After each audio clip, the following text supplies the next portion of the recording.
Okay.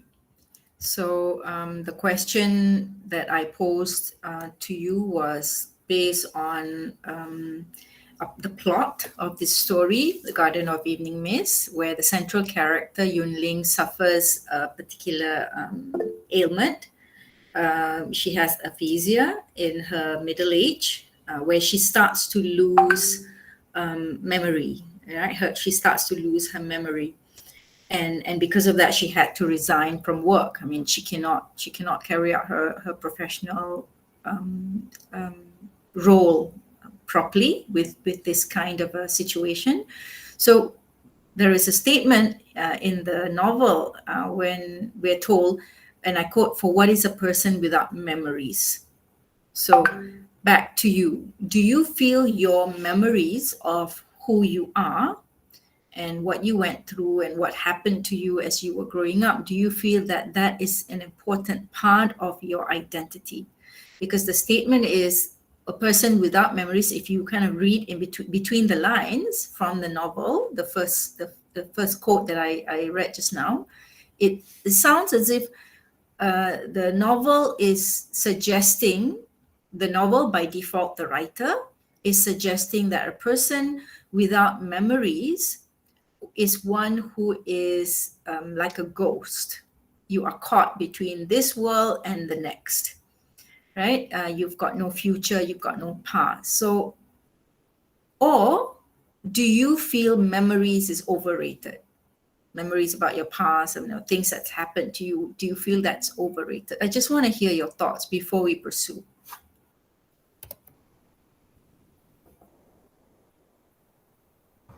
I don't think memories define me, first of all. So I think the quote is beautifully put together, because the first time I read it, I didn't know it was,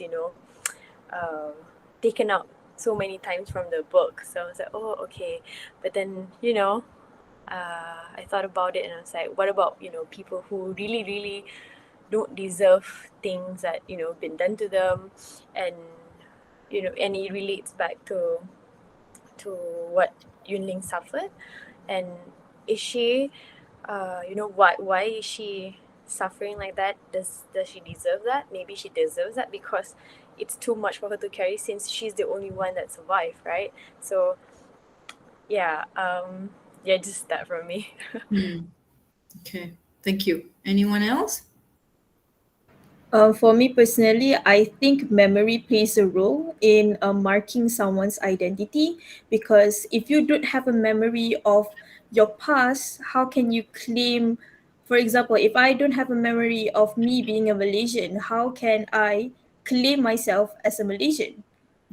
Something like that. And also, even though, like Shah said, sometimes there are things that happen in the past that to the people that who do not deserve it, like you mean. However, the past is was what made the past made Yunin who she is at the present moment. So with not having the past, she might not know how to guide herself in the present or future. That's what I think. Okay, thank you very much, Aimee. Anyone else? Yeah, I agree with Aimee with how memories, in a sense, shapes your identity. Like how those collection of memories are built from experiences that you've had in life, and how it shapes your character presently and who you are as a person. Yeah, thank you, Elia. Salim has said something in the chat. Memories have a very big role in everyone's life. Sometimes they play a role in making the person and getting the lessons from the mistakes that has been made in the past, and it's a way to avoid them in the future. Thank you, Salim. Anyone else? To me, I'd say that memories are a big part of defining a person, but I can't say that it's essential. But for the character, I can see why, because her past is such, it's big, it's compact. I think it defines who she was at the present. But for me, I can say that without memories I may not know my past, but it doesn't necessarily mean I have no future.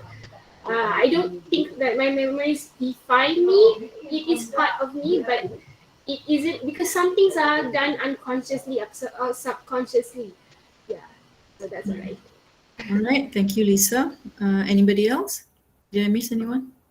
Yeah, if I can just share. Yeah. Yeah, so but this is just me personally, because I don't think others should. Yeah, but memories is basically the only thing that matters to my mind.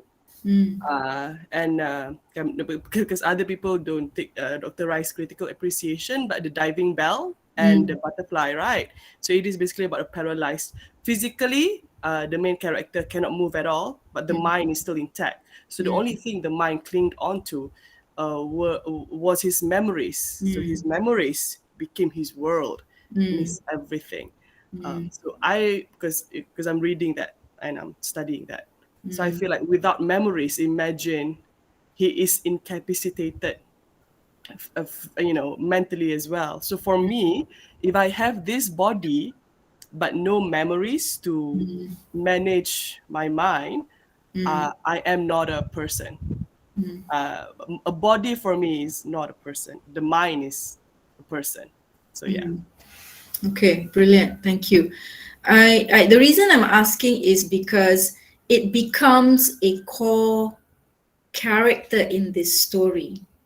Whether she should hang on to what was happened, what had been done to her in the internment camp, and with that, the anger and the hatred towards Japanese soldiers specifically and Japanese people collectively, whether that is something she should do, which is remember, remember, remember, or she should just let it go. So that's a kind of the issue of the story, right? Does she let it go? Don't remember it, don't recall it too much. But as Salim has said, learn from that experience and move forward. Or does she use it to fuel her every identity? And if she does that, are there any repercussions? Does she suffer any repercussions? So that is what the entire novel kind of deals with in a nutshell, if you like, right? So this is what this novel kind of probes. This is what I feel Tan Tuan Eng through this novel is getting the reader to question. He's not agreeing with it, neither is he disagreeing with it, because both characters, Yunling and Aritomo, suffer from the excessive memories of their past, of who they were, what they did, and the kind of atrocities that was either committed to them or committed by them. Okay, I'm hoping you all have finished reading the novel and there is no spoiler alert, but yeah. Okay, so if you think about it, we go straight into what Tan Tuan Eng himself has said in numerous interviews. So obviously, the interview is post the publication of the novel, right? So in 2020, he gave an interview, and one of the things that he said in the interview regarding the experience that Malayans endured during their occupation, and how that kind of triggers various aspects of our sense of who we are and how we project our identity to the world at large. So let's have a look at what he says. What Malayans experienced during the Japanese occupation was also a form of aphasia, a national one. They woke up one day and everything in their world had to be conducted in a foreign, incomprehensible language. Road signs, documents, names. Failure to understand what was shouted to you could mean punishment, torture, and death. So Malayans had to kind of forget what happened before the Japanese came. Forget that this was not the norm, right? once the Japanese came, the new norm had to be embraced without recollecting the old norm, without keep going back to, okay, this is not how it was under the British. This is not how we were living. This is not how we experienced life. When they were under Japanese occupation, they had to have this kind of a collective national aphasia where they had to forget their past in order to safeguard their present. Because if they kept recollecting and saying, this is not how we were, and this is not the language we spoke, and this is not how we were treated, they could die. They could be punished, tortured, or death, right? So is Yunling's aphasia a symbolic one to the Malayan people's experience during the Japanese occupation? Meaning, what I'm suggesting is, if any of you choose to probe this issue,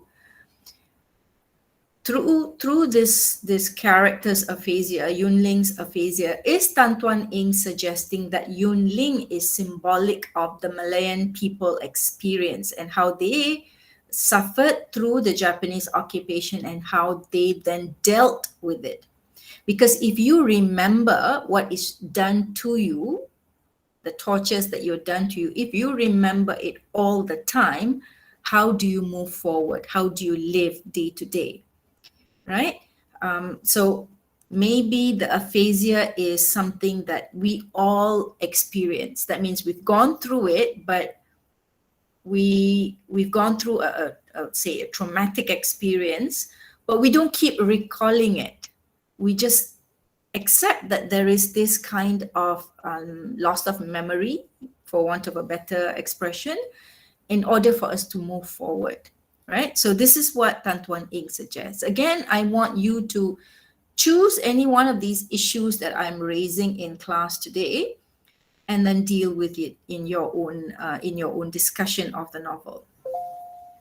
And in another interview, Tan Tuan Ing says that this important quote: "How do people reconstruct their lives and deal with what they had lost? How do they reconcile themselves with the things they had to do in order to survive, their principles and beliefs which they had to betray?" Can this be a theme of this novel? Meaning, when you are in a situation, you are in a circumstance that challenges your principle, challenges your beliefs, you may have to let go of those principles in order to survive, right? So this is something that he says, this is what the novel is also probing. Not having an answer per se, but through the character and the kind of conflicts the character experiences internally, externally. This is what Tan Tuan Ing says he tries to probe in this novel. So would you agree that this is a theme of this novel? You get to decide. As a reader, you get to decide. So I'm just suggesting a few things here for you. And the quote at the beginning of the novel kind of hints at the theme of the narrative. Okay. In the return, there are a few gods and goddesses that is being captured by K.S. Maniam. And Shah asked Dr. Shan this about Saraswati, goddess of learning. Dr. Shan tells us that, so this element of these religious symbols may foreshadow certain aspect of the narrative. So Tan Tuan Ing in this context may be using certain goddesses to kind of foreshadow or hint at a particular theme that this narrative may embody. There is a goddess of memory. I don't know how to pronounce this, Nemosin, but none of forgetting. Yet there should be, as they are twin sisters, twin powers, and we walk on either side and walk on either side of us, disputing for sovereignty over us and who we are all the way until death. So think about it. If you had to remember every single thing that was done to you, can you move forward in your life? Every ill statement, every abuse, every bad things that were said to you either by people you know or people you don't know, can you survive in this world? Or do you sometimes need to forget, need to be able to forget? And that's why he says the Malayan people suffered aphasia. That's how we coped with what happened to us during the Japanese occupation. It was only a few years, but it kind of left a huge mark on the Malayan psyche, right? So if you did not suffer aphasia, you couldn't have moved on, and you couldn't have now, during the Prime Minister, the fourth Prime Minister, Mahathir, you couldn't then say look to the East, look to Japan as a kind of a role model on how to build a nation and how to become productive and all that, if you did not suffer aphasia. So this is what Tan Tuan Ing is suggesting also, that in order to move forward, you need both the goddess of memory and also the goddess of forgetting or forgetfulness in order for us to survive whatever that has been done onto us. Again, do you feel this is an important theme in the narrative? So again, another theme of the narrative, in the same interview, Tan Tuan Ing says, and I quote, "The way we remember and interpret and revise our memories, this transforming force of memory. People view the past in various ways, with dispassion, with sentimental longing, or with hatred. Nostalgia is just one way of how one chooses to deal with one's memories." I personally am not a big fan of recollecting my past. I can be honest with you. I think there are great things that's happened to me, and there are very, very painful things that's happened to me. And on both accounts, they help mold me for the person that I am, but they don't define who I am.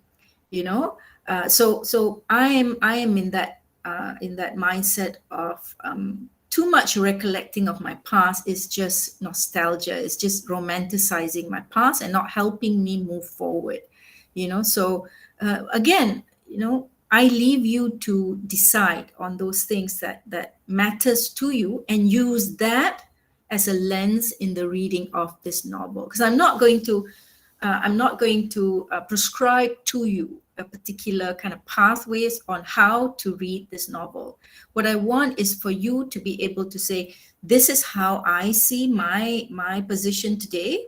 And this is how I will read this novel. And that will make the reading of the novel unique and original, right? So I leave you to kind of make those decisions. So, and in the same interview, this is what he says, and I find it very telling. This statement by Tan Tuan Ing, I find it very, very telling. So like I said, I love exploring what the author, the writer himself says about their work, and using that as a point of entrance into his or her narrative. And this is a statement that to me is very telling of the writer Tan Tuan Ing.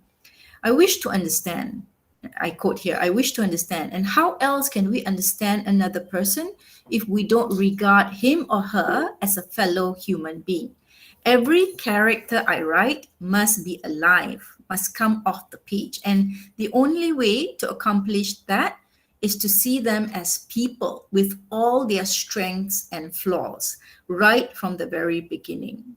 So if you think about character development, this would be what we call round characters, not static, flat characters, right? So a round character is one that has both strengths and weaknesses or flaws, right? It is not a character that is all perfect. Like if you think Aurora, Sleeping Beauty, that would be a flat, static character, okay? So I like this statement by Tan Tuan Ing. So his author defines social reality, if you like, this is my suggestion, is to begin with empathy, to regard the other person, as a fellow human being. This was a challenge for Yun Ling, especially when she met a Japanese person. She could do it with the South African, with the Indian, with the Malay, with the Chinese, with She could do it with her own father. She had issues with her immediate family. She could do it with all that, but when it came to a Japanese person, she could not exercise this aspect, right? Even though that Japanese person might not have done any ill to her, but that Japanese person represent the trauma that she suffered, represent the perpetrators of the sufferings that she and her sister and those who were in the internment camp suffered and then died with that. So you may choose to look at this as a way into the theme of the story, if this is what is of interest to you. Another aspect is this idea of seeing the bigger picture from the footnotes. And this is a quote from the same interview. And I quote, I do most of my research from books and archives. I always look at the footnotes.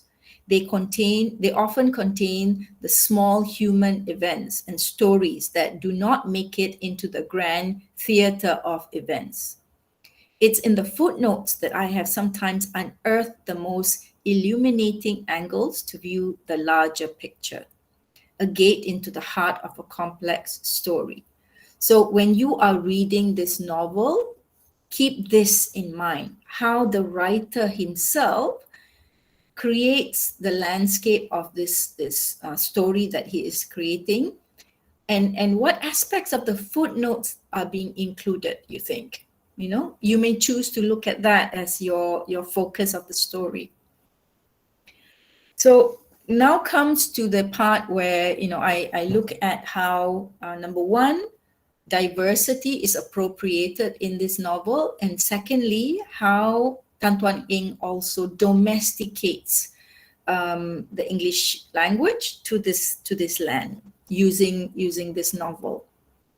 First one is the historical context. So you have the various elements of the Malayan history incorporated as part of the character of the story. Without knowledge of Malayan history, Malayan, then later Malaysian history, readers will have a very astute reading of this novel. So you needed to know these aspects of the history of Malaya in order to understand the conflict that the character experiences. So you have the history of Malaya as a British colony, later as part of the Japanese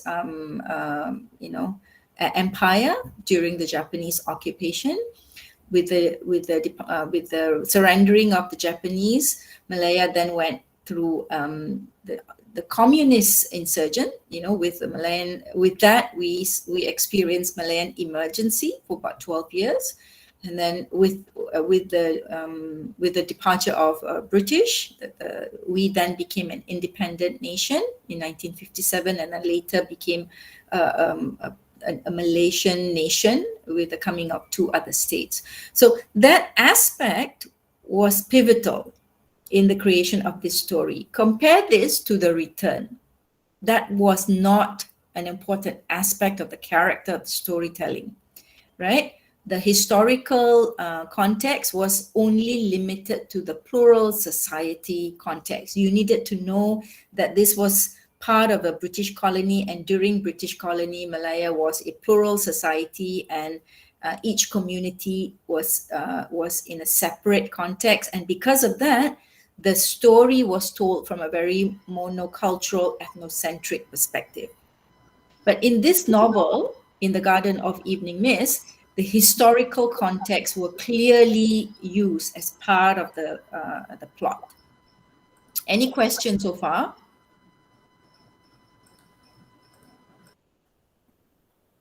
Any questions? No, doctor. Thank you so much. Because I heard some noise, so I thought you all wanted to say something. The excerpt for it can be seen from this particular page 39.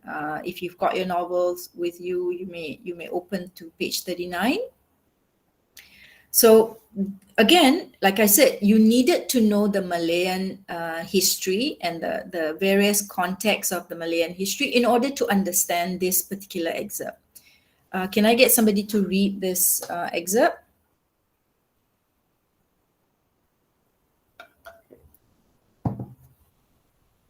Anyone? I can read it. Please, thank you. 3 years had passed since the Malayan Communist Party had launched its guerrilla war against the government, forcing the High Commissioner to declare a state of emergency. The war showed no signs of ending, with the communist terrorists, which the government referred to as cities, or more commonly bandits, keeping up regular attacks on rubber estates and tin mines. Okay, so again, if you didn't know about that aspect of Malaysian history, with the insurgency of the communists and the formation of the Malayan Communist Party, and how they then came up with this strategy to undermine the government through guerrilla war, and that caused then the authorities, the High Commissioner, to then declare a particular state of emergency where the people were discouraged from going out at a particular time of the day, were discouraged to kind of enter a particular location because they were considered places or spaces where the communists occupied. If you didn't know all this, reading this particular excerpt, you might not understand what the big issue was. Okay, and an aspect of the footnote, I believe, would be this part where the regular attacks were on two important locations, the rubber estates and the tin mines. Very quickly, what do we know about the rubber estates? Who occupies the rubber estates? Mostly Indian. What do we know of the tin mines? Chinese workers. Chinese. Yeah. So the regular attacks were targeted on particular communities. So that's an element of the footnote that Tan Tuan Eng talked about, So you may read that and just pass by that, or you may want to focus on that and look at how Tan Tuan Eng captures the communists and their participation in Malayan history. That will be something if you're interested in. Okay. Another excerpt. Can I get someone else to read this? This is from page 70, chapter 5. Okay, I'll read it. Please. The discovery of tin in the Kinta Valley in the 18th century had compelled the British to ship indentured coolies from southern China to work the mines, as the Malays preferred to remain in their kampongs and till their own fields. The Chinese immigrants came with the intention of returning to their homeland after making their fortune. Many had stayed on, however, preferring the stability of life in a British colony to the wars and upheavals in China. They established families and fortunes in Penang, Ipoh, and Kuala Lumpur, and opened the way for more of their countrymen from the southern ports of China. These immigrants soon became part of Malaya. Thank you. I did my PhD on multiculturalism in Malaysian literature, and for my literature review, one part of my literature review, I had to study the history, Malayan history. It's almost verbatim of what I remember reading from the historical documents. So again, you juxtapose the reading of Tan Tuan Eng's The Garden of Evening Mist and K.S. Maniam's The Return, and you will see how different it is, how much Malayan Malaysian history is appropriated into the story of this particular character, Yun Ling, and her experience, right? Elements of the history of the country, the land, is also captured in this novel. So this is something, if you're interested in. The second context, the first was historical, if you remember. So the second context is geographical context. I don't know how many of you kind of did this when you were reading the novel, but I remember when I was reading the novel, the first time around, it was just to read, to understand what the story is about. But the second time around, when I was reading it, I enjoyed it very much because I felt like I was on a road trip. I felt like this was like a travel log, or, I felt like the places that he mentioned in the book, I know when he says Penang, because I'm from Penang, born and brought up in Penang. So when he talked about Penang, when he talked about KL, and then Ipoh, and then Cameron Highlands, Tanah Rata, Gombak, I know these places, Batu Feringhi, Pulau Tikus Market, oh my God, used to go with my grandma. You know, so when he mentions these things, it kind of creates a memory in the mind of the reader, especially local readers, right? So I'm just wondering if any of you had the same kind of emotions, you know, keeping in mind when he talked about the goddess of memory. So when you are reading these names, the geographical context, places in Malaysia, is there anything that comes up for you? You know, like for instance, if you've been to Cameron Highlands, I'm sure you have Cameron Highlands, you have to pass by Tanah Rata, and there's usually a cafe at Tanah Rata that my family and I would stop and have scones and cream and, you know, tea and all that. Very British of us. But, you know, stuff like that. So as I'm reading it, I cannot help but have certain memories associated with those places. You know, so I find that is also an important aspect of the narrative that Tan Tuan Eng does subtly, but he does certain things in order to kind of create the context and also to domesticate this story to this land. That means you cannot say this is set in South Africa or in London, or this is very much set in Malaya, Peninsula Malaya specifically, because of the landmarks. Yeah. So you have such examples, you know, both in terms of the flora, as well as in chapter 9, and these are the various you know, images that he mentions. So can I get someone else to read this excerpt? I'll read it, Doctor. Please. I paged through the sheets again. Each piece contains recognizable elements of Malaya. Lush tropical jungles, lines of rubber trees in estates, coconut trees bowing towards the sea, flowers and birds and animals that are found only in the equatorial rainforest, a rafflesia, a pitcher plant, a mouse deer, a tapir. So every one of those that are highlighted in red, I've kind of captured the images of it. For those of us who are not familiar, so you've got the rubber tree, you know, you've got the rubber, the milk flowing out, you've got the rafflesia flower, you've got the coconut tree leaning, you know, almost falling off, the tapir, the pitcher plant. So these images, these are not foreign to Malaysian.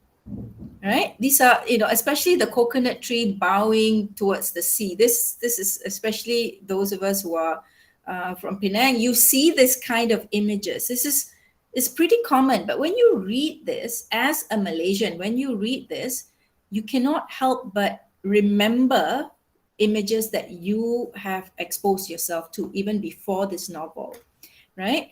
Maybe not necessarily the pitcher plant, the rafflesia, but definitely certain animals, because if you've gone to the zoo, you know, mouse, deer, tapir, it's part of the landscape, right? So this is another way of how he situates this novel, domesticates and situates this novel to this land through the kind of images that he helps paint in the narrative. And a third context that is also done in this novel is the linguistic markers that is being used. This is where the domestication of the language to the context of multilingual Malaya and Malaysia is seen. You know, you've got simple examples like Puan Hakim. The idea of Puan, it's a given for Malaysians to understand. Puan means Mrs. or somebody who is married, right? Puan Hakim. Hakim means judge. Right, you address the judge with this kind of you know, Ruby will be able to kind of like educate us some more of what really happens in the court of law and how do you address the judge. Ruby, do you want to say anything based on your past experience? Have you ever had to, you know, Yeah. Yeah. Yeah, just for a few months. But puan is basically tuan lah. It doesn't really matter. It can also be used for. It's just basically used for a higher ranking. But you cannot call them anything lower lah. It is usually young Arif, the most knowledgeable, my lord or my lady. So yeah, they will always be called by their title and never by their name, because that will be considered very rude lah. So you mentioned your lord or your, what was the other one? Yeah, my lady and my lord, lady, or your lordship or your ladyship. Okay. So you notice how Tan Tuan Yin uses the Malay equivalent, right? Puan Hakim instead of your ladyship, right?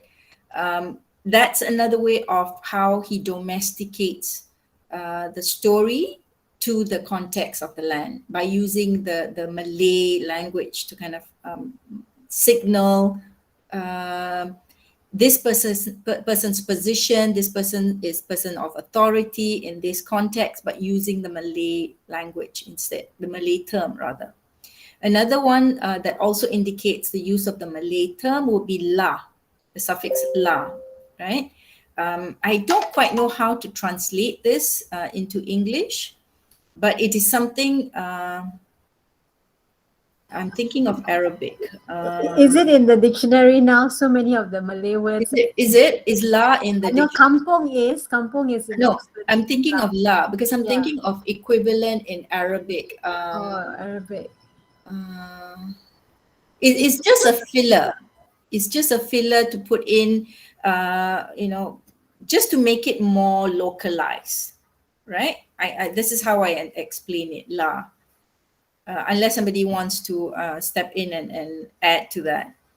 Mata is police, okay? Mata is eye, but when you compound it, mata, it becomes the police. Is it still used? It's a very dated term, isn't it? Because this is set in a particular time, keeping in mind this was set in a particular time of the Malayan history. So again, this is how the narrative domesticates the story to the context of the landscape, right?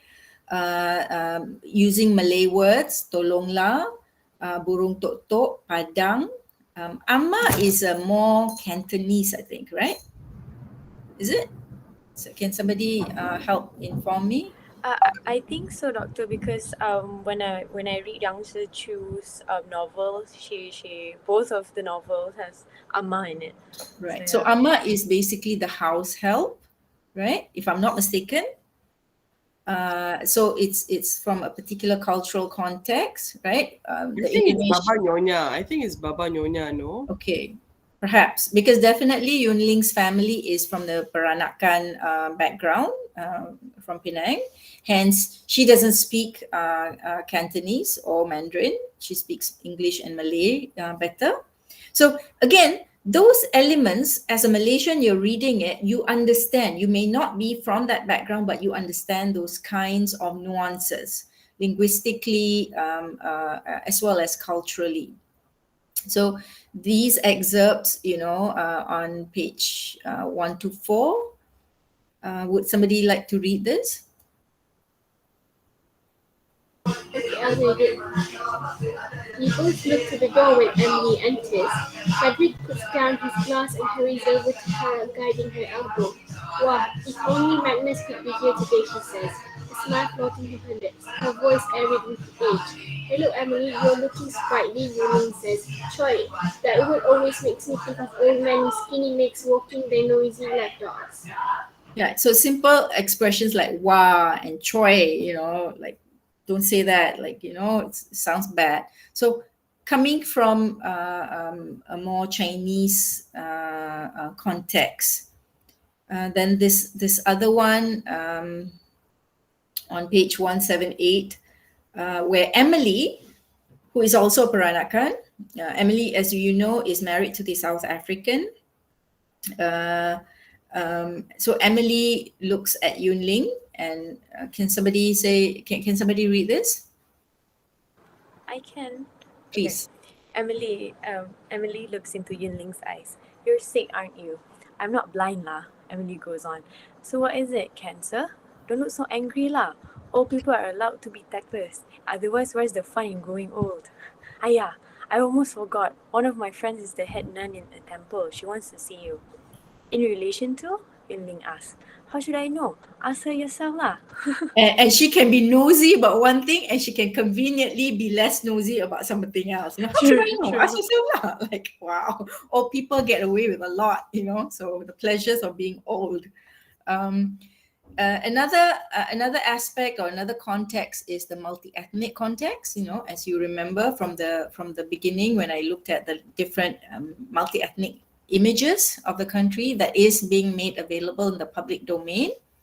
So another aspect of the multi-ethnic can be seen in the associations, the politics of association based on the names. Again, non-Malaysians or people from outside this cultural domain might not be able to appreciate. It's like, okay, Teo Yun Ling, Teo Yun Hong, Ah Chong, Afun, Aziza, Rohana, Mahmud, Rizal, Vimala Chin, Kananda San. So you look at the name, you are able to associate which background, what ethnicity, what kind of historical baggages that each one brings with them. Okay, so this is an important aspect compared to the return. So if you look at the return, you don't see as much diversity, definitely because of the plural society context. So you have excerpt 6 from page 67. So you've got Magnus introducing Malcolm. He's the protector of the Aborigines. Be careful what you say when he's around. The man speaks Malay and Cantonese and Mandarin and Hokkien. So this is pretty common or pretty standard back then, where people are able to converse in various languages of the land, and in order to be able to communicate freely with the people of that community. This particular excerpt also illustrates the context of multi-ethnic, multi-even, multi-cultural, and multi-religious. When you read this, as a Malaysian, you will be able to get that. It's a signal, it's a kind of an association that is attached to it. The Gurkha outside was sharpening his kukri, and he slid the curved blade into its sheath before unlocking the gate for me. So this idea of the Gurkha's blade, this blade, right, this curved blade, this is something that is very much associated with the culture of that particular community, right? As a Malaysian, you ought to know, or rather the novel forces you to explore that aspect of your Malaysianness, your diversity. At the beginning, I asked you just before we took a break, I remember I asked you, I forget when I asked you, about how you experience the diversity in Malaysia, or whether or not you do experience the diversity. These aspects, for instance, the Gurkha and the kukri, I'm not sure whether it's if I'm pronouncing it right, the way I've spelled it, it's been spelled. But you are being forced to explore this. So when I was reading this, I had to go online and kind of like find out, like, what's this, and what's the significance of this blade, and what is it? How is it associated to Malaysian history? How is this community, the Gurkhas, associated with Malayan history? What contributions did they play? So this is almost the idea of the footnote. If you remember from the interview where Tan Tuan Eng says, this is where he wrote from, and this is how he explored the story of the country, the Malayan story, by focusing on the footnotes, and I feel that this is what he has done. And there are many other examples in which he does this. So for those of you who are interested to see, to explore this element, you may do so as well, So it's just a passing mention, the curved blade. You may just skim through that and kind of just ignore that if you find it not relevant.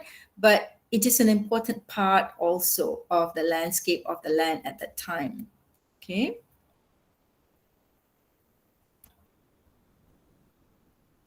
The fifth context, the cultural cuisines, I started off by showing you some examples of Malaysian cultural cuisines, and there are numerous others, and they make up an important aspect of the narrative, right?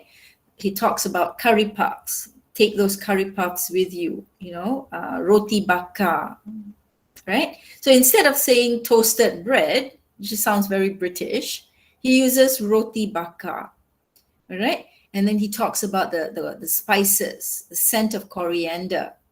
And then he talks about bird's nest soup and chicken essence soup with ginseng. These are markers or culinary cuisines that is an important aspect of the diversity of this land. And these cuisines or dishes or food, they're not just enjoyed by a particular community. And that's the beauty of Malaysia's multicultural landscape. We enjoy each other's cuisines as long as, for the Muslims, as long as it's halal, right? And for the Hindus, as long as it's vegetarian, right? So that element of cultural diversity is being appreciated also in this novel. Another example from the novel is from this excerpt. Can I get someone else to read this for me?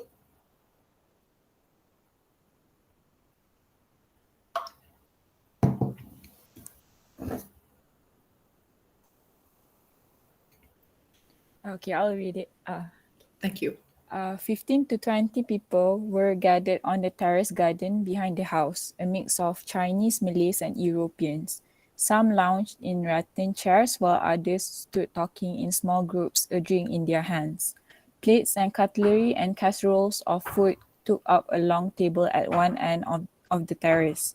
Curries simmered over charcoal stoves, and sunlight winked off the tuberous bottles of tiger beer planted in a tub of ice. In the shade of a camphor tree, Magnus watched over a barbecue grill. Okay.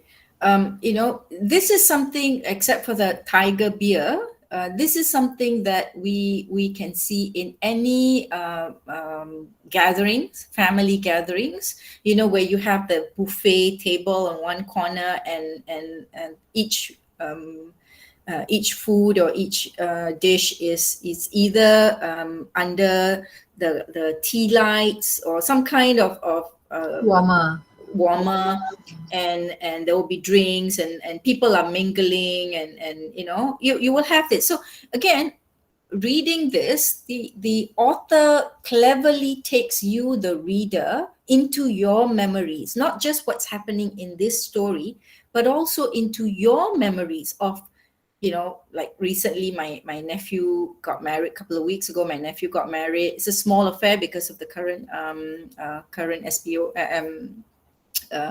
current MCO.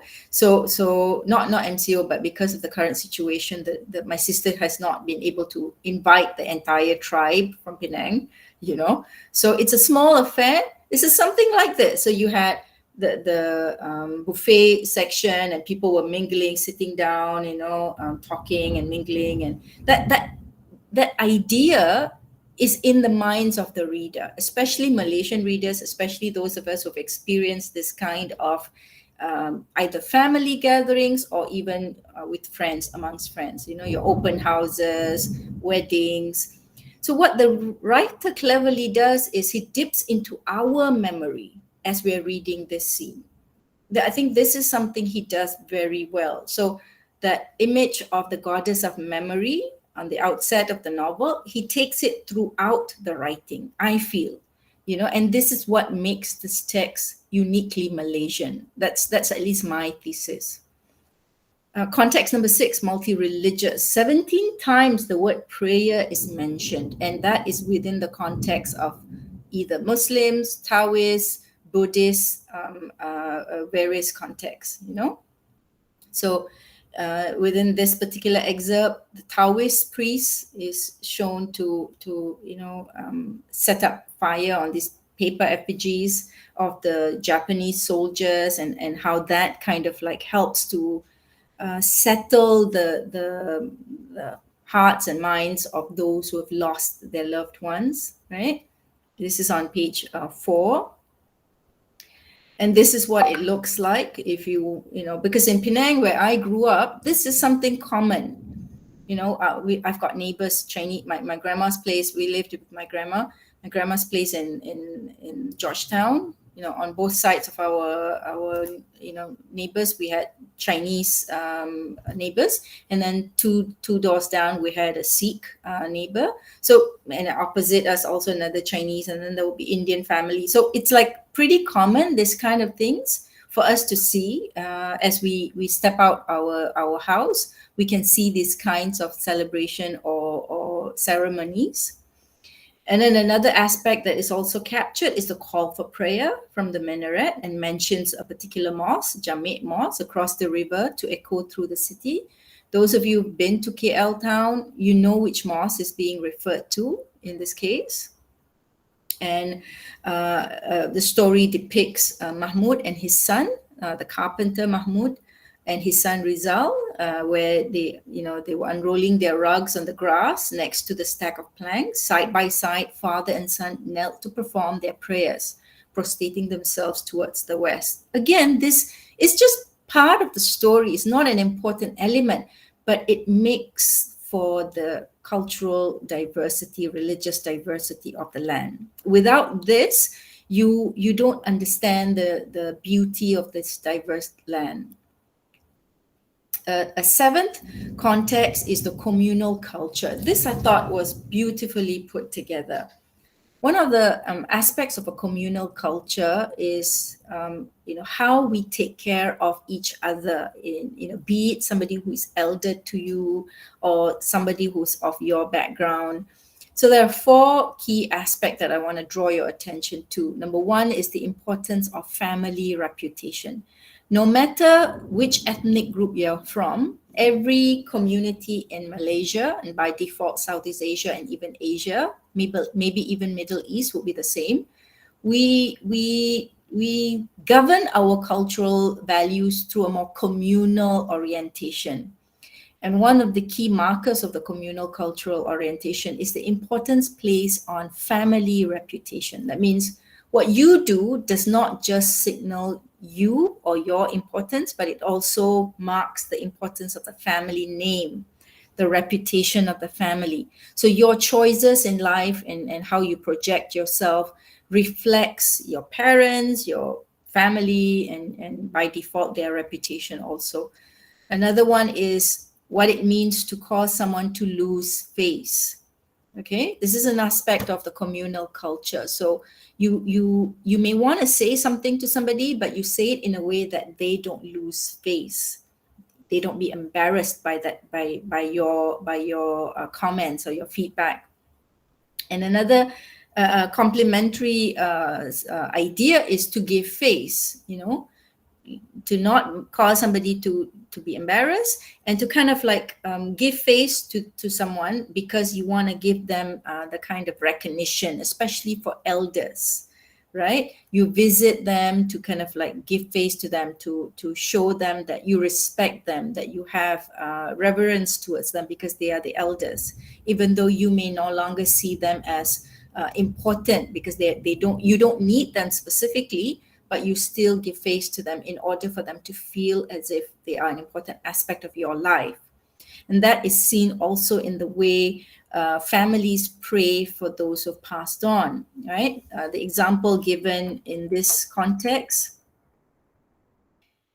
is in the Taoist experience. So in this excerpt from page 48, chapter 4, is in the Taoist context. But this element of remembering those who have passed on, sending prayers to those who have passed on, is not just within the Taoist community or the Taoist tradition. It is very much in most traditions in the country. Okay, so these are excerpts.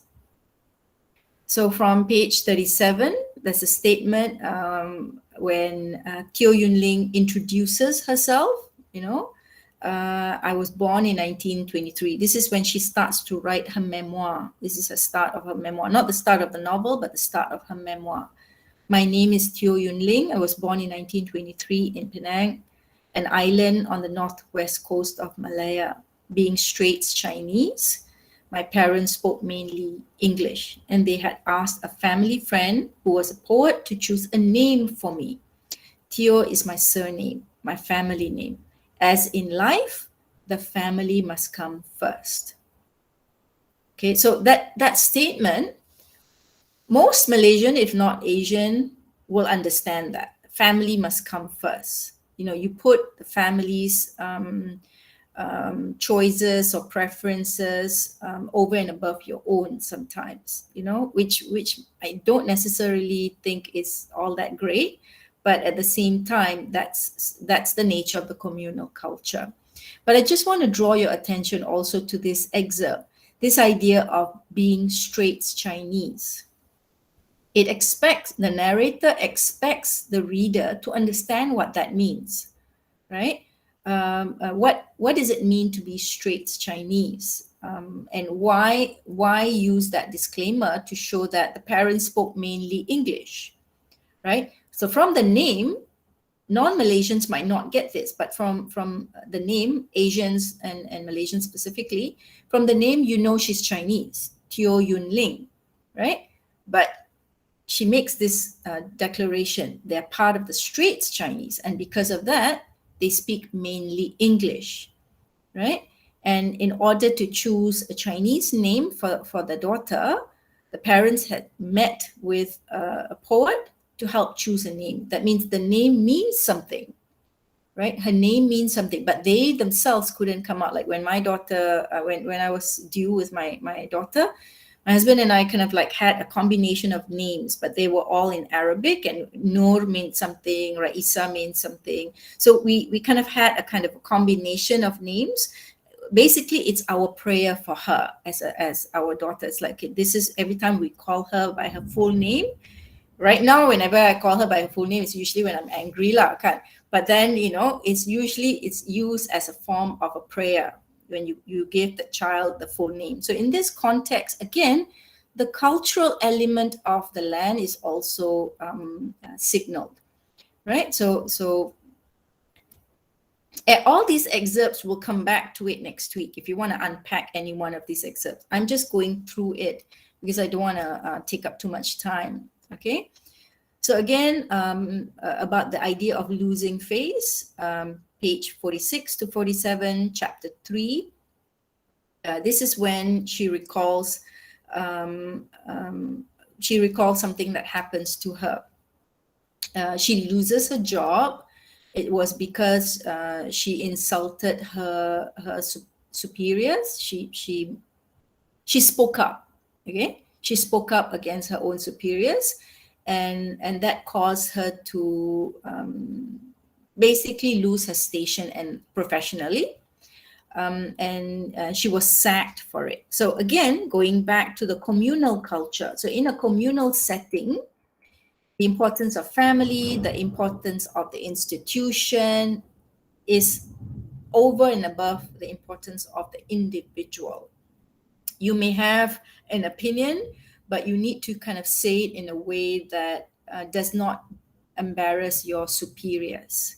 The hierarchical culture is also in place, especially in government organizations.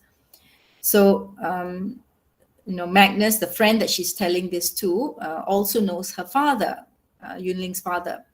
That must have upset your father, he said. He called me an ungrateful daughter. He had pulled so many strings to get me that job, and I had made him lose face.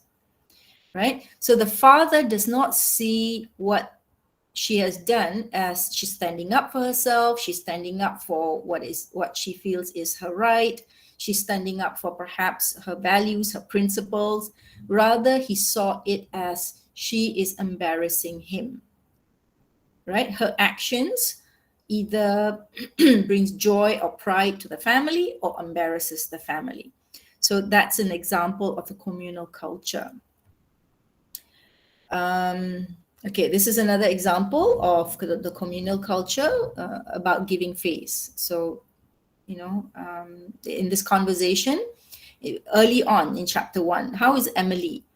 And then she says, "I'll see her once I've settled in. I know that Emily, like so many older Chinese, places great importance on having a younger person visit them first to give them face.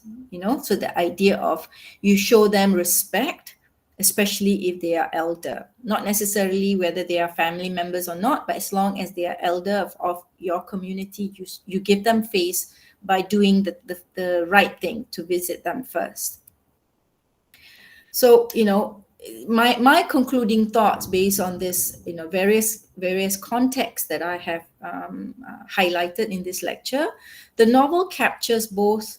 The novel captures the historical, geographical, multicultural, multi-religious, multilinguistic context of post-colonial, multicultural Malaysia. All the same, every reader, I think, can respond to the novel, to the text, to the narrative based on your own horizon of expectation. And I think Tan Tuan Eng's statement in this interview kind of helps us bring back to the author and his author-defined social reality. And I quote, "Each reader will have a different response to my books, and I do not wish to disillusion them or disappoint them. Reading a book is such a personal and private activity. Each reader will take something different from my books." I appreciate that he sees that, right? He doesn't expect us to kind of like echo what he has identified is the main focus of the story. So back to what I started with, this is a question I want to kind of end our session today with, is what aspect of Malaysia is captured in this narrative for you? What aspect of Malaysia is captured? So these are other readings you may be interested, but I want to end with that. So before we end today's class, can I have everyone with their cameras on? Let me hear your thoughts, Salim. If you can just type it in, that would be great. Oh, great. There's some comments here.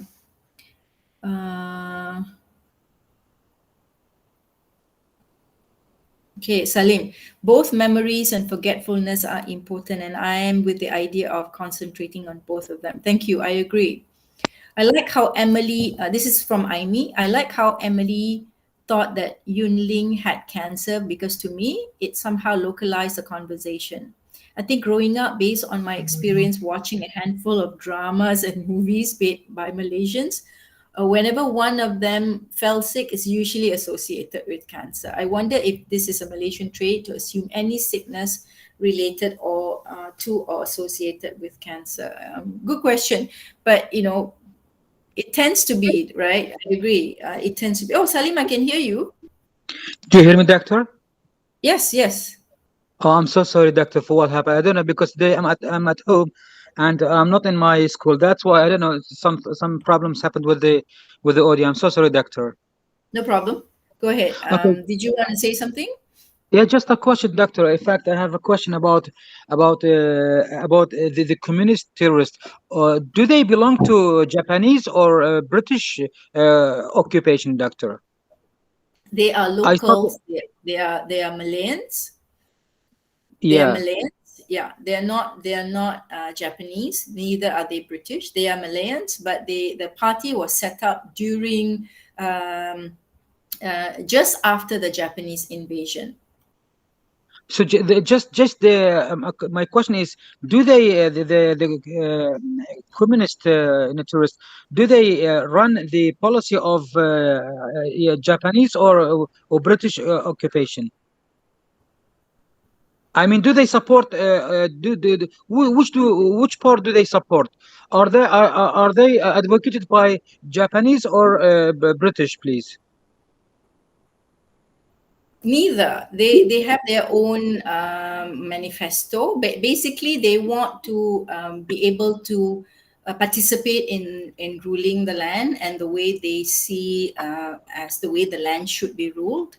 right? And they became the quote unquote enemy of the state during the times of the British, and that kind of like followed through because 1948, and that's when British came back. 1945, British came back, right? So 1948, when they saw this opportunity after the Japanese left, they felt that this was an opportunity to kind of create their own vision of the land of Malaya and how they could rule the land. But when British came back, it became they became an enemy to the way the British wanted to continue to rule the land.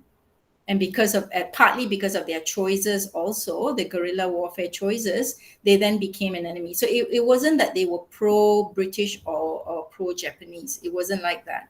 Anybody else want to fill in on that? But that's a valid question, though, Salim. Thank you so much for that. But anybody else wants to fill in? Thank you, Doctor. There's one part that I read in page 259. It's at the very bottom. This is about the campaign that Yuling is and then she goes, you can always tell which side a man supports just by looking at whose photograph he puts up in his home. And I think that's very true because whenever I go jewelry shop or at kampungs, right, they will have, of course, there will be agongs and sultans, right, but they will also have these faces of because when I was small, I was like, who are these people? But I saw them on TV, but I don't know them. So yeah, that's Malay. I think that's very Malaysian as for me. Okay. So the kind of public figures pictures we have in our homes. This is also another aspect of Malaysia. And do you see that in the novel? Because the question I'm asking you all to think about is what aspect of Malaysia is captured. So this is an aspect you feel that the novel captures also, that having these because Aritomo has that also, the emperor's picture in his room, and he bows to the emperor's picture every time he passes by that. But do you find Malaysians having such images in their homes in the story? Do you find that captured in the story? This is something to think about. Okay. Yeah. So if you because the e-task, the last e-task for the course, that forces you to kind of see how this novel captures Malaysia as you know it today. Right, so obviously this text is not written for the 21st century. It's very much written for the mid to late 20th century, but you may be able to see aspects of it, right? Like I said, I've given you a few contexts, linguistically, cuisine, and cultural values. Okay, so anyone else? So I submitted the e-task, Doctor, because I don't want to change it. Okay. But if you want to, because I'm going to allow you all to discuss this a bit more next week after Anita's class. Yeah, but because I read the novel like 5-6 years ago, and I read it as a young person. Not that I'm not young now, but I'm just saying. And then when I read it last week, it was a different experience completely, because what I recall 6 years ago was the sexual violence. That really dominated how I read it. And then, but at that time, because I was not mature yet, but when I read it back last week, I didn't know why I was shivering reading it. Maybe because I am more knowledgeable now, and I guess we understand and we are more empathetic. So I was like, I was really affected by how Yun Ling described what happened to Yun Hong lah. So when I was drafting it just now, then I noticed you said multiculturalism. So I went, how do I put this trauma that Yun Ling and Yun Hong experience into this multicultural context? And then I started to realize, so why am I so affected by it? Because when I was younger, this thing about running away from Japanese soldiers, how they would come into the villages and capture Malay girls, and so because we were, my community were Muslim Malay kampungs, they had to run to the forest, and then they have to chalik their faces with coal or dust. So that is why. And then I remember this, I'm not sure if you guys remember that there used to be a movie called Ambon, 2001, where it was shown how what the Japanese soldiers did. Yeah. So when I read it, even though I didn't experience it, but I felt traumatized a bit lah. So yeah, so in the conclusion, so that was, I feel, but it's not a great aspect of Malaysian identity, but it is something that was very important to me to point out when I read it lah. Thank you. Anyone else? But of course, this is today's session is very much preliminary. I'm going to give you all time to do your e-task, but I would like very much next week to discuss e-task 5. To kind of then wrap up your the context of our discussion, where the content is given to you and we've problematized that. Then following that, it would be more about your final project. So, Dr. Rai, just a quick one from me. yeah, go ahead. From the very beginning, when this book and and the movie came out, it's after that as well, I'm very intrigued with this idea of the gardening. Because also to think of it as like a colonial legacy, when you think about the Japanese in comparison to, say, the Portuguese and the Dutch and the British, there is very few positives or aspects of beauty that you can appreciate. When you think about colonial legacy in terms of architecture, art, education, and all that, and the amount, as Ruby mentioned, right, the stories, the oral stories that you hear about Japanese occupation is always revolved around a lot of violence. Yeah. Even stories that my grandmother used to say and life during the Japanese occupation. But then here you have this character of that, the gardener, the expert royal gardener, and then passing this information to, this knowledge of the Japanese then garden or the royal gardens to her. And of course the gardening as well as this kind of what's that word we say, catharsis, to get over the trauma that she has, and yeah, I guess especially in the visuals in the film as well, right, to kind of the Japaneseness in addition to the person is also seen in that aesthetic beauty of the nature. And so for me, it was a very interesting contrast between the narrative surrounding anything Japanese regards to the Malaysia is concerned, the past is concerned, and then to juxtapose that against that beauty of the garden, which is a Japanese kind of a artistic heritage as well. So I was always been very intrigued with that particular aspect in this story.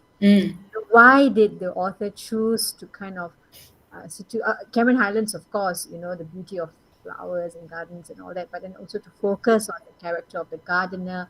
So I've always thought why, so it's just something to think about. Yeah. I think it also goes back to if you all have the slides, slide number 20, slide 20. When Tan Tuan Ing talks about what is it that he tries to do in his narrative, that was a question that I think he kind of inadvertently addressed, even before somebody may ask him that question, like, why make a Japanese person an important member, an important character of your story? So that could be something that is problematic, right? Like, you should make him a villain, you rather than make him an important member of the central plot line. So I think this is something that he himself has had to deal with as he's reading Malaysian history and the way he writes it. But the idea of being empathetic towards someone, especially someone who you may view as your enemy, right? Being So Malaysian Chinese, especially, isn't it? being a Malaysian Chinese at that, from Penang. So he must have had that kind of a conversation with himself, at least, right? How else can we understand another person? And that other person, you're not talking about a stranger, though. You're talking about a potential, if not an enemy, a clear-cut enemy. So how can you understand another person if you don't regard him or her as a fellow human being? And I think Yunling meeting Aritomo and realizing that towards the end, she realizes that Aritomo actually knows where the camp was, because that was what was tattooed on her back, right? He knows where it was. So how could he have known if he was not part of the community of soldiers, or at least part of the leadership of Japan in Malaya at that time, right? So that aspect of putting someone face to face with their maybe enemy and making that person eventually even have a relationship with them, not a platonic one, but an intimate relationship with them, that kind of takes empathy to another level. That can you be with that person if you had known that person was your enemy, right? So I think that is an important theme. I must admit, when I read this, anything about the trauma, I had to kind of like read through it very fast, because I can't read stories that has trauma embedded in it, because it does too much for me, you know. But what I focused primarily on was this aspect about how the writer plays with this idea of empathy. Yunling started off hating Japanese and then grew to kind of be compassionate and understanding, and even be able to allow another Japanese person who participated in the war during Japanese occupation, who was in Malaya at the time also, to kind of have, learn from her experience, be able to share her knowledge. So that requires a level of empathy and a level of compassion that somebody who hates and is engrossed with hatred and emotional attachment of the past couldn't do. So I like this quote very much because of that, because I think this is exactly what he sets out to do, and he does it very beautifully, because there isn't an answer in the end, right? So it's not like Yunling forgives. Yunling suffers from aphasia. Is that her body's way of saying, you gotta let it go? If you're not gonna let it go, I'm gonna make you lose memory. So yeah. But good point, Dr. Mel. I agree with you. Okay, anybody else? Let's wrap up in a couple of minutes. No, I just wanted to add, Dr. Rai, that this was a wonderful session. Thank you so much for such a detailed, description, and you really contextualize it within the largest scene of contemporary and past Malaysia. I really enjoyed it. So thank you very much. Thank you. I enjoyed this book, and I can't say that with a lot of our Malaysian writers, but when I do read them and I do enjoy them, especially a writer who is both intellectually engaging but contextualizes it to the text. Sometimes they can be very intellectually engaging, and then they take you away from your landscape. They take you away from the context, they become more philosophical and all that. But this particular novel, I'm hoping to write a paper on this. So someday, hopefully. Yeah. Anybody else before we conclude?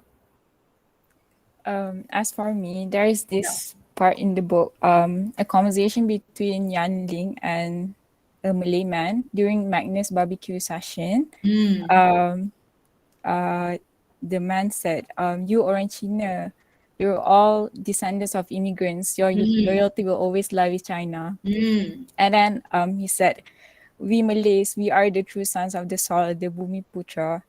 And then Yang Ling responded, she says, old countries are dying, Hamid, and new ones are being born. It doesn't matter where one's ancestors come from. Can you say with absolute certainty that one of your forebears did not sail from Siam or from Java or Aceh or from the islands in the Sunda Straits. So it's very interesting to me because even the Malays who are regarded as Bumi Putra, we don't know our true origins. So yeah, that conversation kind of stuck with me.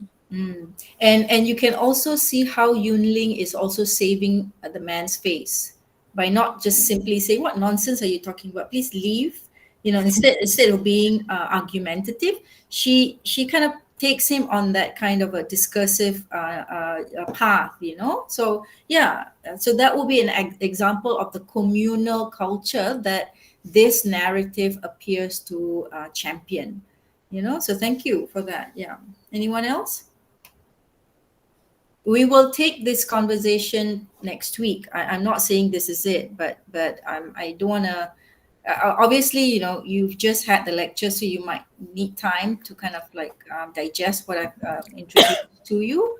But what I'm saying to you is, every one of us, every reader will be able to enjoy this text very much from our horizon of expectation. That's very much the way I am as a reader and the way I approach my classes. I'm not going to tell you focus on Yunling. I'm not going to say focus on the trauma, because that would be a one size fits all kind of an approach, and that's not the beauty of literature, right? I've introduced you to various contexts, right? And those contexts may be a kind of a trigger for you in terms of what aspect of Malaysia do I want to focus on. Is it the cultural diversity? Is it the food and cuisine? Is it the religious markers? Is it what aspect? So for your e-task, find a point of departure from the novel that allows you to engage both the text with the landscape, with Malaysia. Okay, and discuss that for your e-task. And please share that next week during class after Dr. Anita's lecture. Okay, any last thoughts? I just personally think that this novel is much easier to connect with compared to K.S. Maniam The Return, where with K.S. Maniam The Return, you have to really empathize with the character. But with this one, because I think it touches a lot with the history that we are aware of, where in K.S. Maniam The Return, it's like a specific experience. But with this, it's pretty general, and I really like this book actually. I mean, even just that statement alone, that can be a point of departure for the e-task 5. You may use that as a point of departure to say, this is how the Garden of Evening Mist contextualizes Malaysia compared to The Return. Not to say The Return is not a Malaysian novel, keeping in mind the context, the pro-society context, but that can be a way for you to enter the discussion into basically developing your thesis statement if you had to write a paper on this novel. So yeah, thank you. Dr. Rai, I was wondering if I could share, or if you haven't already, the Asiatic article on Tan Chuan Eng's writings on memory. No. Okay, if you could could I share share that with in the the group? WhatsApp or in the Google Classroom, Dr. Yes. Mel, I really Yes. appreciate that. Yeah, thank you. Any final questions or comments? I want to thank you for sharing Tan Tuan Eng's thingy about how reading is an intimate, personal thing. I think I really relate to that, and I think all of us relate to the novel in the same way, but we read it from completely different emotional lens. Yeah. So that's why I asked you about when you step out of your front door, how do you experience Malaysia? Because that's very much how you will experience this novel. Meaning the thing that you observe in your day-to-day life is what you will observe in this novel, right? And that is the unique part of the book. It doesn't expect you to appreciate everything, but it's the thing that you will be able to kind of gravitate towards because you naturally see that in your day-to-day life. It could be food, it could be the kind of language, it could be about the saving phase, the communal culture, it could be various things. And that's the thing that may resonate with you, So go with that. Don't listen to, or don't see what other people are saying, especially the critical works. Go with your own personal thoughts and your experience of being in this country. All right. Okay, if there is no other comments or questions, I have a meeting which started at 4, so I'm supposed to join as soon as I finish here. But this has been a great session for me because, like I said, I really enjoyed this novel.